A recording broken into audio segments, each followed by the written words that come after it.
समाज माध्यमांवर ट्विट केलेलं आपण पाहिलं असेल. एकनाथ शिंदे जयचंद झाला नसता, जयचंद माहिती आहे ना, हां, ज्याने महाराणा प्रतापचा घात केला. एकनाथ शिंदे जयचंद झाला नसता तर या भाजपच्या 100 पिढ्या उतरल्या असत्या तरी या मुंबईवर भारतीय जनता पक्षाचा म्हणजे महाराष्ट्र द्वेष्ट्यांचा महापौर बसला नसता आणि झेंडा फडकला नसता. एकनाथ शिंदे आणि त्यांच्या लोकांनी जी जयचंदगिरी केली, मला तर तो प्रसंग आठवतो आहे. शनिवार वाड्यावरचा जरीपटका उतरवला, शनिवार वाड्यावरचा मराठ्यांचा साम्राज्याचा जरीपटका उतरवणारा बाळाजी पंत नातू, आणि त्याने स्वतःच्या हाताने शनिवार वाड्यावरती युनियन जॅक फडकवला ब्रिटिशांचा. हे त्या अवलादीचे लोक आहेत ज्याने आपल्या मराठी साम्राज्याचा जरीपटका खाली उतरवला आणि त्याच हातानं ब्रिटिशांचा युनियन जॅक शनिवार वाड्यावर फडकवून इथे ब्रिटिशांच्या राज्याला, ईस्ट इंडिया कंपनीला इथे महाराष्ट्रामध्ये एक मार्ग करून दिला. त्या बाळाजी पंत नातू व जयचंद यांच्या या अवलादी आहेत. या अवलादी नसत्या तर म्हटलं ना, मुंबईमध्ये त्यांच्या 100 पिढ्या उतरल्या तरी स्वतःचा महापौर करू शकले नसते, जे महाराष्ट्र दृष्ट्यांचा महापौर होऊ शकतो. पण ठीक आहे, भारतीय जनता पक्ष आणि शिंदे गटाकडे 3चं बहुमत आहे. कितीच आहे? 3. 118 आहेत ना, 118 आहेत ना, म्हणजे साधारण 110 लोक विरोधामध्ये आहेत, सभागृहामध्ये आहेत. आणि त्यात शिवसेना आणि महाराष्ट्र नवनिर्माण सेनेचे आणि काँग्रेसचे धरून 100वर आहे. इतर आहेत. तुम्हाला हा 100च्या वरचा विरोधकांचा आकडा कमी वाटतोय का? त्यांना इकडली काडी तिकडे करू देणार नाही. महाराष्ट्राच्या किंवा मुंबईच्या संदर्भात चुकीचं काय करणार असतील ना, एवढी ताकद महापालिकेमध्ये आज विरोधकांची आहे, जी कधीच नव्हती. त्याच्यामुळे महापौर गमावला हे महाराष्ट्राचं आणि मुंबईकरांचं दुर्दैव आहे. आणि जयचंदाला मी एवढंच सांगू इच्छितो, हिंदुहृदय सम्राट शिवसेना प्रमुख बाळासाहेब ठाकरे यांच्या जन्मशताब्दीचं वर्ष 23 तारखेला सुरू होतं आहे आणि त्या वर्षामध्ये तुम्ही मराठी माणसाशी बेईमानी केली आहे, गद्दारी केली आहे.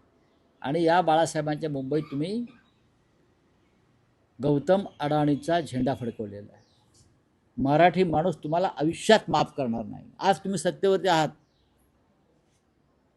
अजून काही काळ राहू शकाल, काही काळ म्हणतो मी, पण हे जयचंद, हे बाळाजी पंत नातू यांना भविष्यामध्ये मुंबईत फिरणं, महाराष्ट्रात फिरणं मुश्किल होईल. मराठी माणूस अत्यंत संतापलेला आहे, चिडलेला आहे. ज्या एकजुटीनं तो ठाकरे बंधूंच्या मागे उभा राहिला, ही अभूतपूर्व अशी घटना आहे. तेव्हा तुम्ही आमच्या 12 जागा, मग मनसे आणि शिवसेनेच्या 12 ते 13 जागा, या 50 ते 200 मताच्या फरकानं दुर्दैवानं पडल्या.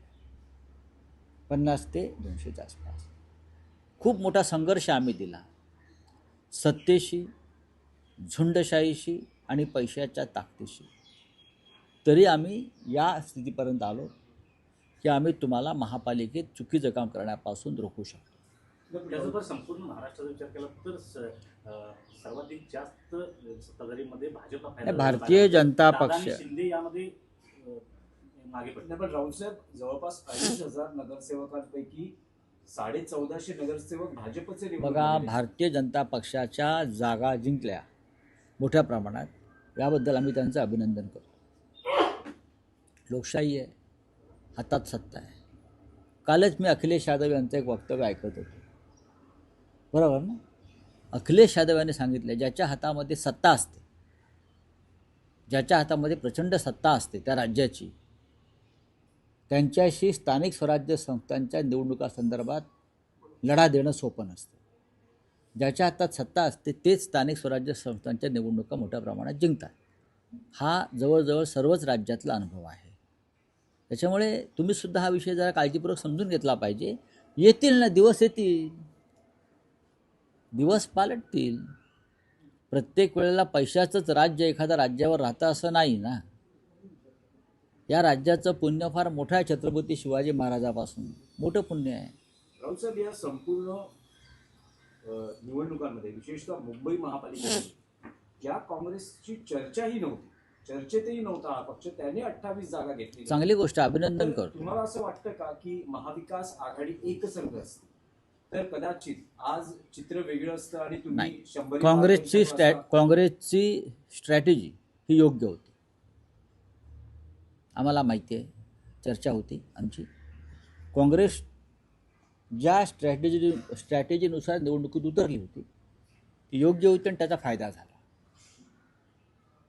झाला. आमच्या 10-12 जागा अजून आम्ही वाढवू शकलो असतो, दुर्दैवाच्या कमी मताने पडल्या तर 100% BJPचा महापौर होऊ शकत नव्हता. पण तरीही आम्ही एक प्रबळ आणि मजबूत